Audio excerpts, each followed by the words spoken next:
Yesus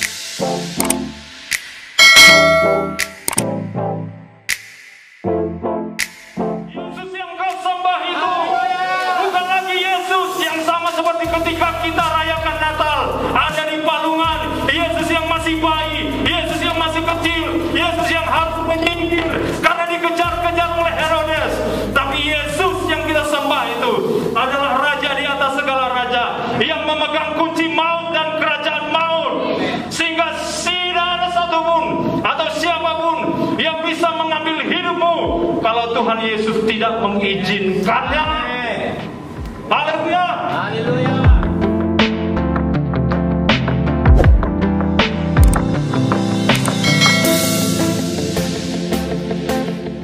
Datanglah kerajaanmu, jadilah kehendakmu di bumi seperti di surga.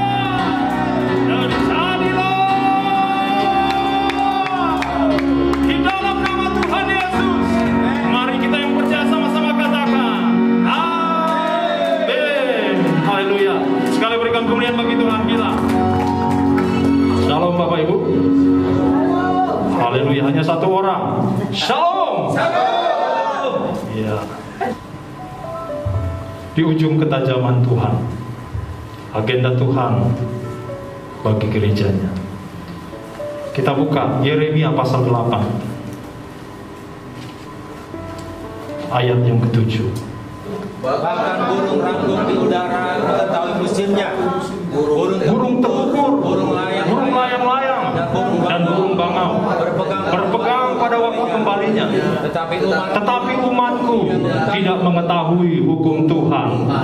Ini masalah kita Bapak Ibu sekalian. Tuhan membandingkan kita dengan burung di udara. Burung di udara tahu kapan mereka harus kembali, kapan mereka harus berpindah.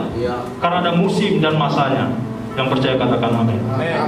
Masalahnya kita yang adalah anak-anaknya, di mana rohnya dia taruh ke dalam hidup kita, tapi kita tidak memiliki kepekaan dan ketajaman, sehingga kita menjalani segala sesuatu seperti dulu, sama seperti ketika dulu kita melakukan apapun. Tapi kita tidak menyadari bahwa sebenarnya bahwa di dalam dunia roh, di dalam dunia nyata ada musim. Yang percaya katakan amin. Amin. Ada waktunya Tuhan, ada waktu di bumi ini. Umatku tidak mengetahui hukum Tuhan. Masalah kita ada di sini.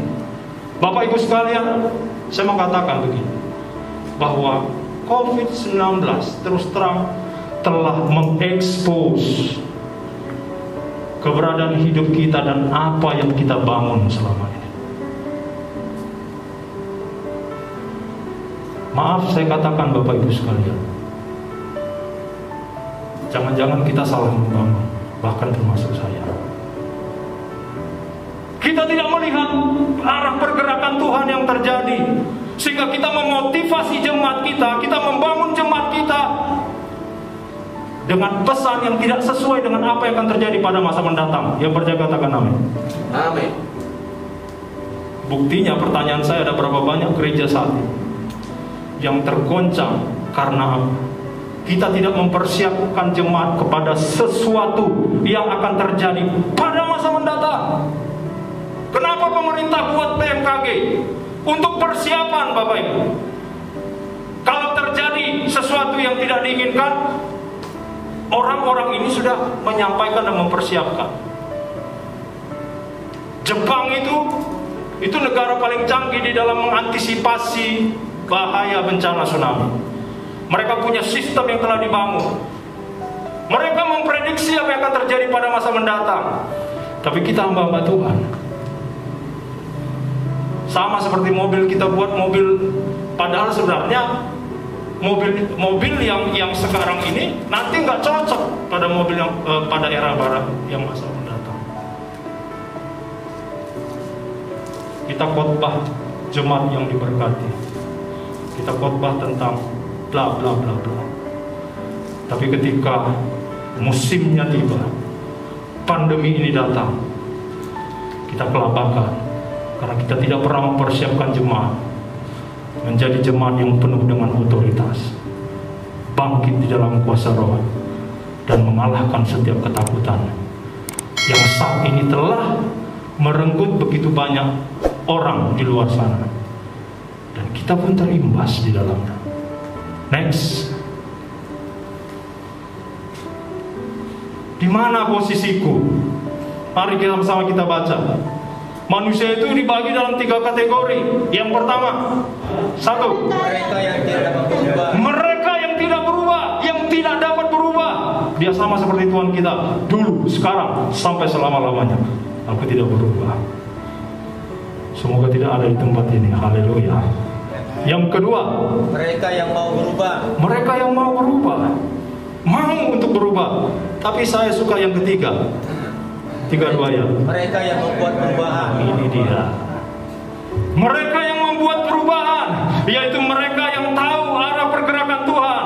Ketika badai itu datang, badai itu tidak menenggelamkan mereka, tetapi dia justru mempersiapkan diri. Badai itu datang, dia gunakan badai itu untuk terbang lebih tinggi lagi, mempergunakan badai itu untuk bisa melangkah lebih jauh lagi, melebarkan sayap kerajaan Allah di atas seluruh muka bumi ini. Amin. Haleluya. Next, berikutnya, contoh di dalam Alkitab, Bapak Ibu. Ini di dalam Alkitab ya. Kisah 10 ayat 1 sampai 16. Ayat 1. Ayat 1, di Kaisarea ada seorang yang bernama Cornelius, seorang perwira pasukan yang disebut pasukan Italia. 2. Dia saleh, dia serta sesi rumahnya takut akan Allah, dan ia memberi banyak sedekah kepada umat Yahudi dan senantiasa berdoa kepada Allah. Dalam suatu penglihatan kira-kira jam 3 petang, jelas tampak kepadanya seorang malaikat Allah masuk ke rumahnya dan berkata kepadanya, Cornelius. Ia menatap malaikat itu dan dengan takut ia berkata, ada apa Tuhan? Jawab malaikat itu, semua doamu dan sedekahmu telah naik ke hadirat Allah, dan Allah mengingat engkau.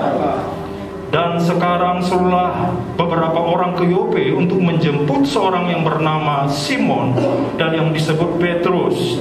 Ia memanggil seorang penyambang kulit yang bernama Simon yang tinggal di tepi laut. Setelah malaikat yang berbicara kepadanya itu meninggalkan dia, dipanggilnya 2 orang hambanya beserta seorang prajurit yang saleh dari orang-orang yang selalu bersama-sama dengan dia. Dan sesudah dia menjelaskan segala sesuatu kepada mereka, dia menyuruh mereka ke Yope. Keesokan harinya, ketika ketiga orang itu berada dalam perjalanan dan sudah dekat kota Yope, kira-kira pukul 12:30 tengah hari, naiklah Petrus ke atas rumah untuk berdoa. Dia merasa lapar dan ingin makan, tetapi sementara makan disediakan, tiba-tiba rohnya diliputi kuasa ilahi. Tampaklah olehnya langit terbuka dan turunlah suatu benda berbentuk kain lebar yang bergantung pada keempat sudutnya, yang diturunkan ke tanah.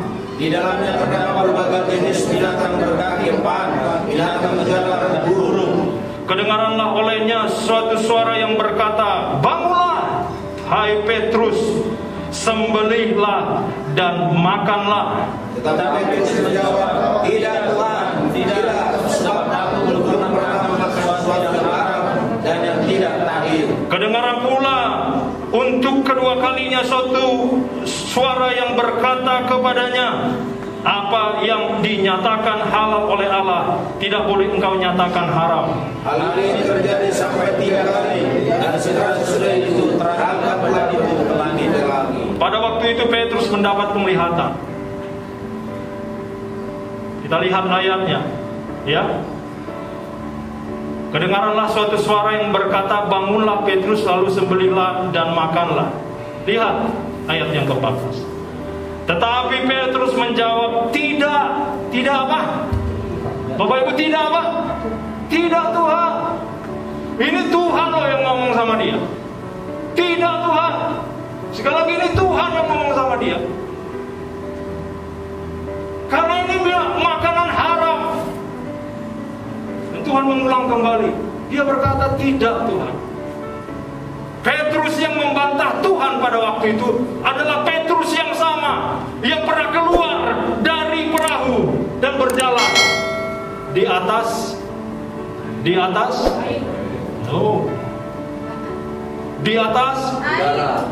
udara, di atas firman. Haleluya. Ketika firman itu datang kepada Petrus, jangan takut, aku ini. Datanglah. Firman itu datang dan kemudian Petrus menyambutnya. Dari ada begitu banyak murid-murid, hanya Petrus yang meresponi dan keluar dari perahu. Dia berjalan di atas firman dan dia tidak tenggelam. Haleluya. Haleluya. Tapi Petrus yang sama, Petrus yang membantah Tuhan dengan berkata, tidak Tuhan. Apa yang selama ini dipahami oleh Petrus itu adalah makanan yang haram. Konsep pikir dia telah menghambat dia untuk bisa meresponi Tuhan, padahal Tuhan yang nyuruh. Kalau kita baca ayat berikutnya sampai akhirnya Petrus disadarkan bahwa anugerah Tuhan juga bukan hanya untuk orang-orang Yahudi, tetapi untuk orang-orang non-Yahudi. Karena ini Cornelius bukan orang Yahudi. Petrus juga bilang, aku nggak biasa untuk bisa berhubungan dengan orang-orang Yahudi. Sebenarnya kami dilarang. Tapi akhirnya dia disadarkan. Karena apa? Cornelius dan sisi rumahnya dipenuhi dengan Roh Kudus dan mereka semua berbahasa roh pada waktu itu. Dan sesudah itu, kalau dibaca ayatnya, akhirnya mereka dibaptis. Jadi mana urutannya duluan? Tergantung peristiwa yang terjadi. Ada kalanya juga orang di zaman akhirnya penuh dengan Roh Kudus, baru sesudah itu dibaptis. Bapak Ibu sekalian, sejarah Alkitab juga mencatat, karena memang Petrus pada akhirnya terlalu terkonsep dengan segala aturan yang pernah membentuk hidupnya dulu, dengan latar belakang keyahudiannya. Pada akhirnya Tuhan harus membangkitkan seseorang yang bernama Paulus. Paulus ini lebih Yahudi bahkan dari Petrus. Tapi Tuhan memakai Paulus untuk menjadi nabi bagi bangsa-bangsa lain. Di mana? Gereja Antioquia. Mereka menjadi tidak bergerak. Karena apa? Petrus itu soko guru, Yakobus, Petrus, Yohanes. Mereka itu stagnan di gereja Yerusalem. Tapi Tuhan tidak pernah kehabisan akal. Dia cari pemain pengganti. Siapa namanya? Paulus. Haleluya. Kalau kita baca di dalam Kisah Para Rasul pasal 19, Paulus dengan 12 orang murid, dia melatih dan mempersiapkan mereka. Yang mau ikut saya silakan, yang tidak mau minggir. 12 orang dia latih di ruang kuliah Tiranus. Ada yang menarik Bapak Ibu, dan ini yang menjadi doa kita. Coba kita lihat dulu di Kisah Para Rasul pasal 19 ayat yang ke-11. Yuk, sama-sama.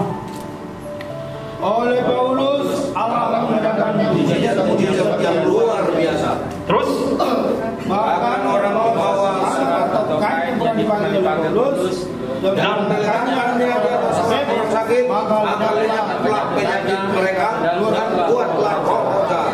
Bagi saya ini ayat yang unik Bapak Ibu. Oleh Paulus Allah mengadakan mujizat yang luar biasa. Pertanyaannya, mujizat sebenarnya kan sudah luar biasa. Berarti ada mujizat yang Luar biasa. Mujizat yang biasa siapa yang melakukannya? Murid-murid. Murid-murid meletakkan tangan ke atas orang sakit sembuh. Mujizat yang luar biasa apa? Paulus nggak perlu datang. Dia cukup menitipkan sapu tangan, dan sapu tangan itu dipakai untuk menyembuhkan orang yang sakit. Biar itu terjadi di Miracle Morning. Percaya katakan amin. Amin. Pertanyaan saya adalah, ada berapa banyak mujizat-mujizat yang terjadi di gereja kita?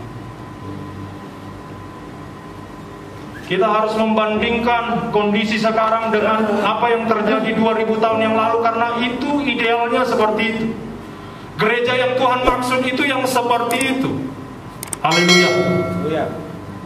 Gereja mula-mula orang takut berbuat dosa. Siapa itu?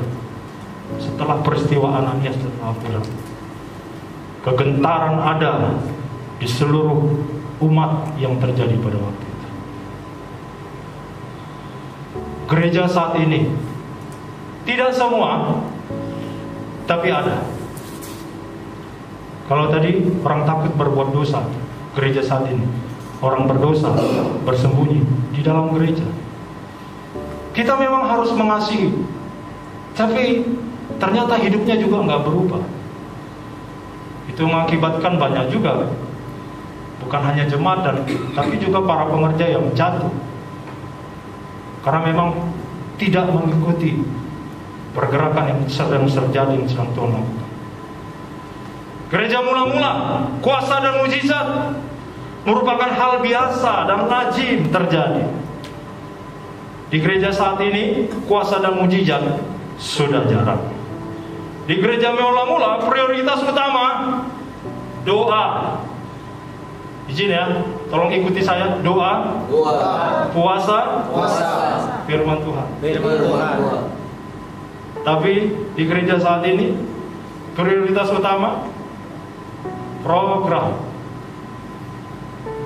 Dan tak jarang Bapak Ibu memang, karena memang sudah tidak ada lagi hadirat Tuhan yang begitu nyata, banyak orang mencoba untuk menggantinya dengan suasana-suasana yang memang dibuat-buat gitu.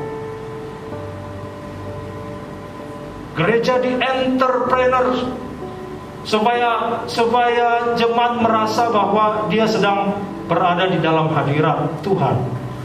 Padahal sebenarnya hadirat Tuhan sudah meninggalkan gereja.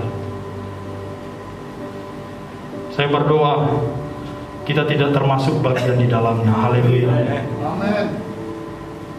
Gereja mula-mula memperdulikan, menolong dan mencukupi satu sama lain. Tapi gereja saat ini jangankan menolong, sebelahnya pun dia bisa nggak kenal. Gereja saat ini apa? Egosentris. Gereja mula-mula setiap hari bersekutu dan beribadah dalam bait Allah. Mereka membangun kerajaan Tuhan dan tidak memperdulikan siapa yang menjadi pemimpin, yang punya nama.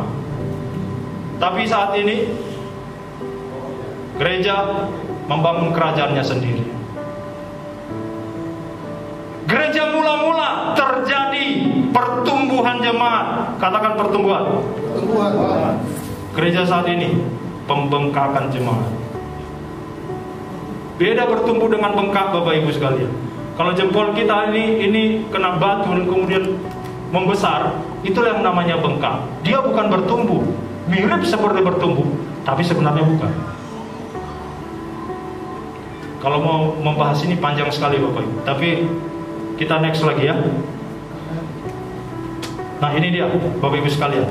Dalam perspektif orang mungkin kita berpecah, tapi ini ke dalam satu analisis yang bisa untuk dipertanggungjawabkan. Bukankah kita semua berasal sebenarnya dari kegerakan Katolik? Sampai pada akhirnya tahun 1500 Tuhan memulihkan satu kebenaran. Apa Bapak Ibu sekalian? Keselamatan melalui iman.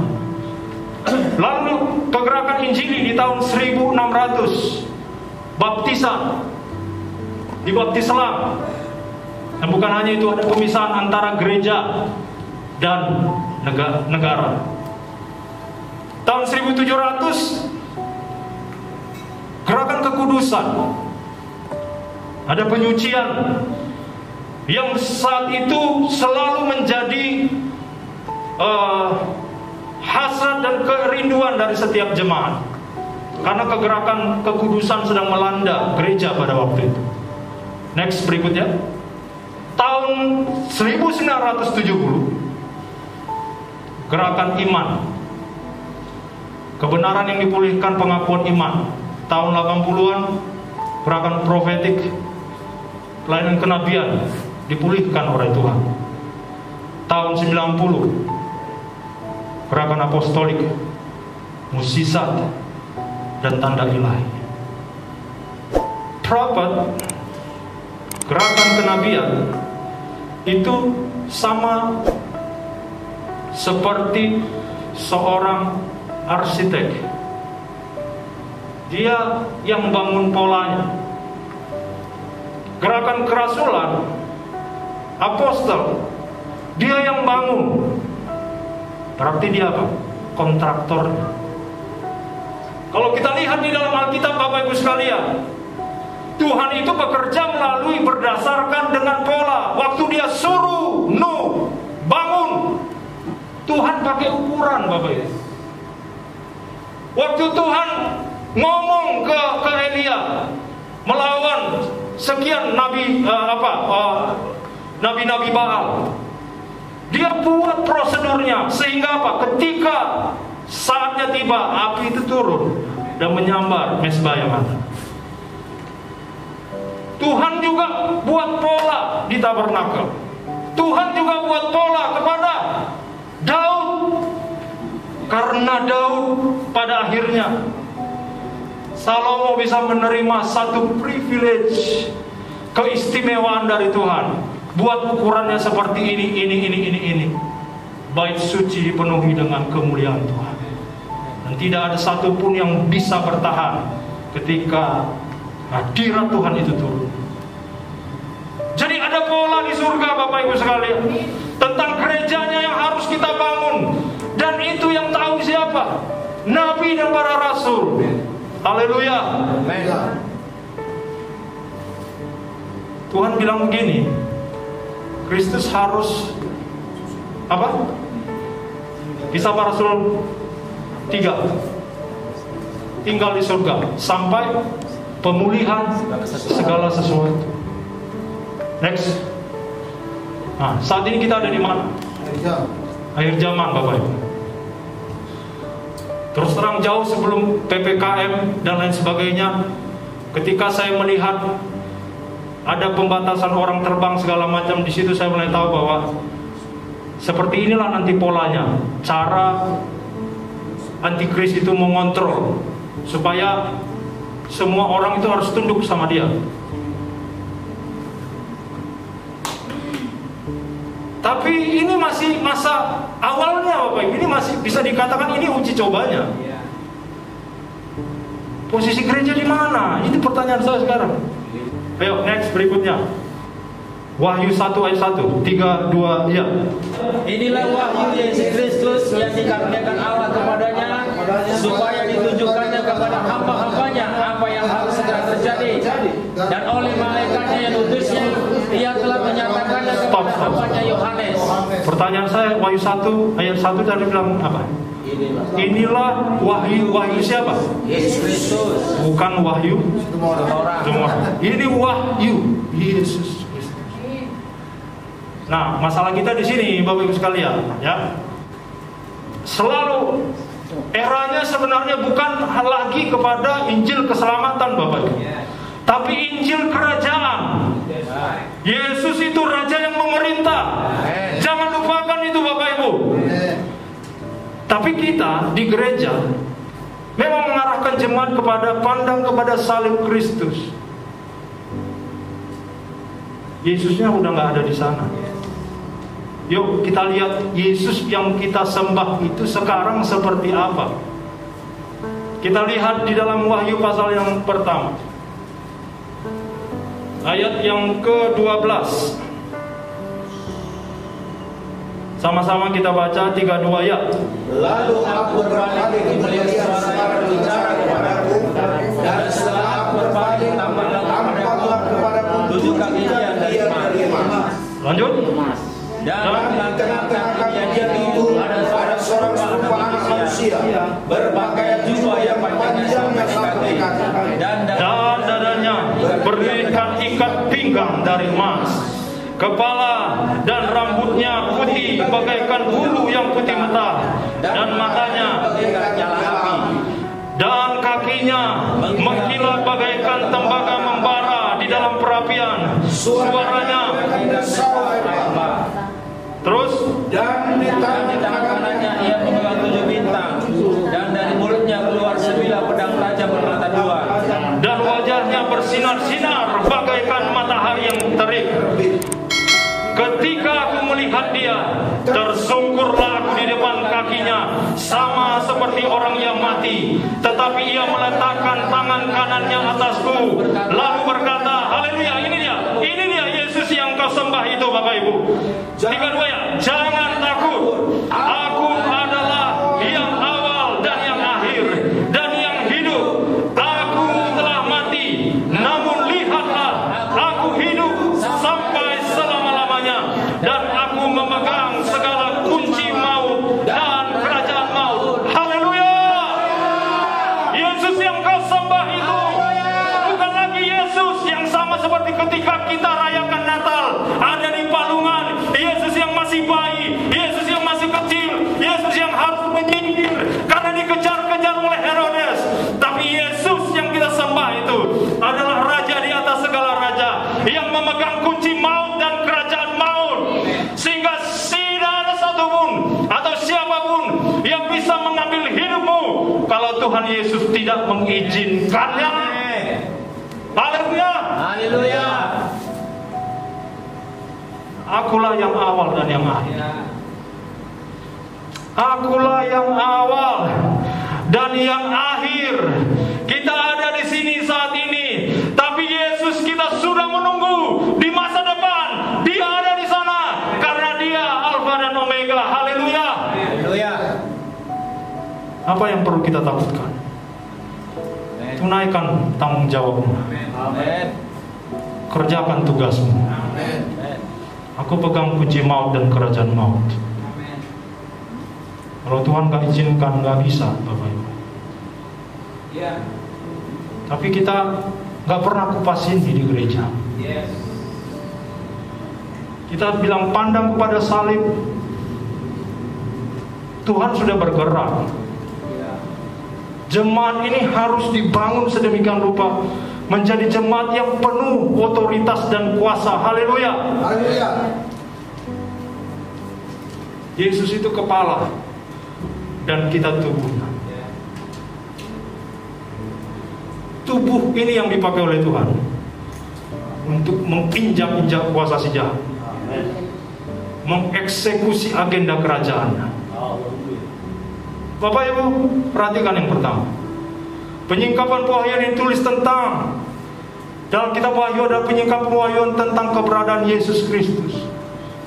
Kalau engkau berkhotbah tentang kitab Wahyu, jangan lagi khotbahkan tentang kebesaran antikris, tapi harusnya yang kita sampaikan Yesus Kristus yang berkuasa itu.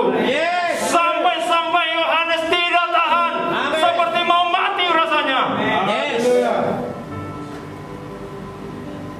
Inilah wahyu Yesus Kristus. Titik, Bapak Ibu. Yesusnya yang harus engkau besarkan. Amin. Tapi Yesus bukan di kitab Matius, tapi Yesus yang dilihat oleh Yohanes. Amin. Haleluya. Yang kedua, sama-sama kita baca 3:2 ya. Kita Wahyu diberikan gambar Rasul Yohanes pada saat dia dikuasai Roh Kudus. Kisah Rasul Wahyu pasal yang pertama, ayat yang ke-10. Pada hari, yuk sama-sama kita baca 3:2 ya. Pada hari Tuhan aku dikuasai oleh Roh, dan aku mendengar dari belakangku suatu suara nyaring seperti bunyi sangkakala. Haleluya. Harus dikuasai Roh, Bapak Ibu. Haleluya, harus dikuasai Roh. Amin. Yohanes menerima pewahyuan itu ketika dia dikuasai oleh Roh. Haleluya.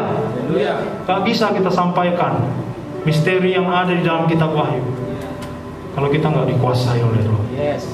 Biar setiap Selasa ini, Bapak Ibu, kita dicas kembali. Amin.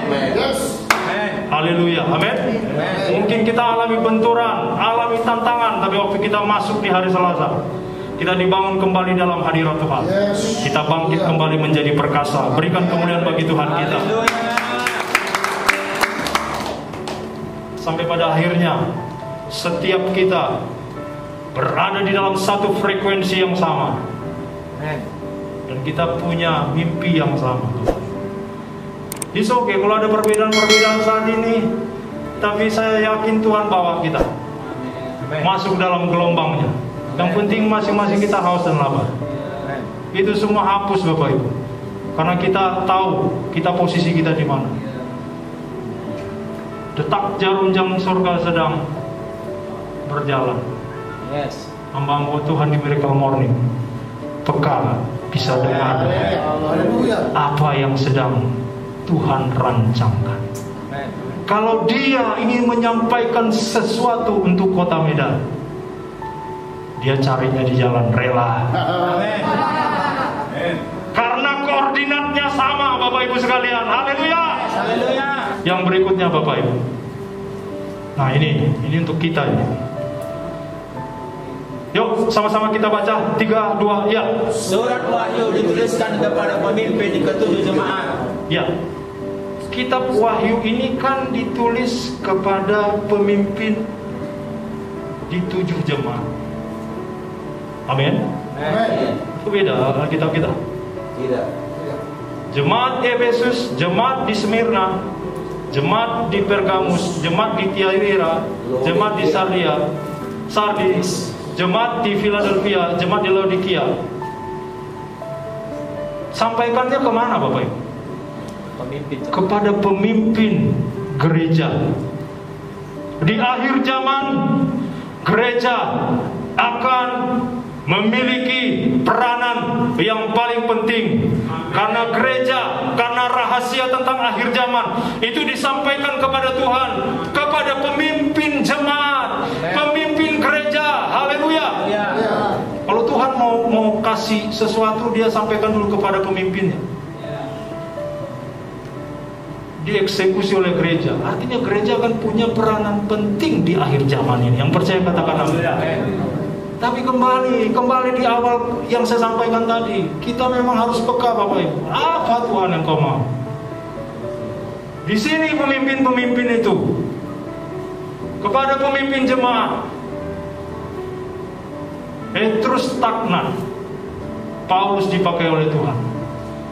Paulus bilang semua yang kumiliki itu sampah karena pengenalanku akan Dia. Sekali lagi Bapak Ibu, dunia menantikan kita. Itu sebabnya Tuhan pulihkan pelayan kenabian dan kerasulan. Dia sampaikan kepada pemimpin. Pemimpin gak peka, jemaat jadi korban. Tidak ada di tempat ini. Haleluya. Pemimpin peka, jemaat bangkit di dalam kuasa Roh. Pemimpin dipenuhi dengan Roh, jemaat akan menerima pewahyuan yang segar yang berasal dari surga. Firman yang datang dari ruang tahta, bukan firman yang didaur ulang dari internet, dari Facebook. Itu bedanya. Hamba-hamba Tuhan kita, senior kita dulu dengan sekarang. Yang dulu itu doa kuasa berlutut dia mencari firman itu. Yang sekarang hamba Tuhan berdiri.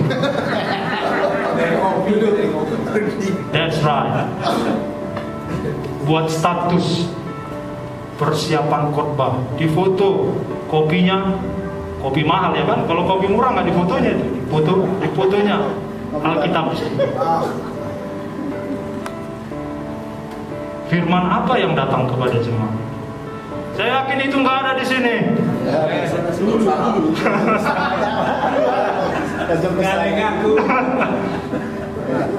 Haleluya. Kita kembali ya, berada di ujung ketajamannya Tuhan. Amin. Sama seperti busur Bapak Ibu sekalian, masing-masing punya fungsi. Ekornya itu membuat supaya arah gerak busur itu akurat. Batangnya juga seperti itu. Tapi yang menghancurkan musuh itu apa? Ujungnya. Kalau tumpul, musuh nggak kenapa-kenapa. Tapi kalau itu tajam, musuh hancur. Amin. Dan saya berdoa kita semua berada di ujung ketajaman Tuhan.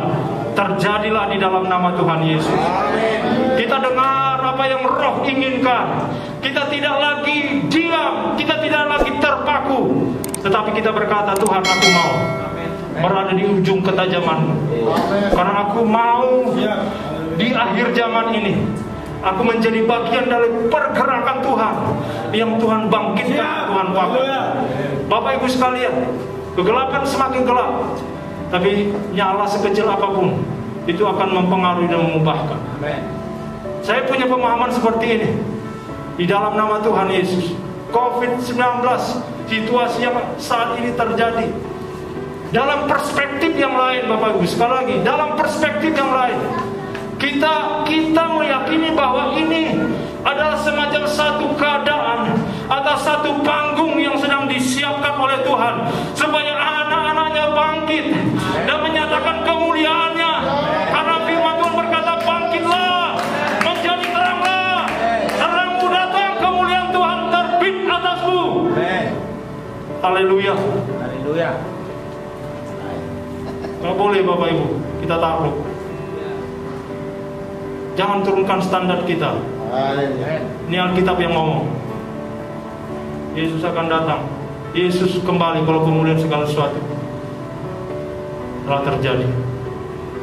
Saya berdoa, mari kita perlengkapi jemaat kita dengan menu yang berbeda, karena ada firman dari ruang tahta. Mereka harus kembali kepada format yang semula, menjadi jemaat yang penuh dengan kuasa. Harus dimulai dari kita semua, karena itu kerinduan hati Tuhan. Haleluya.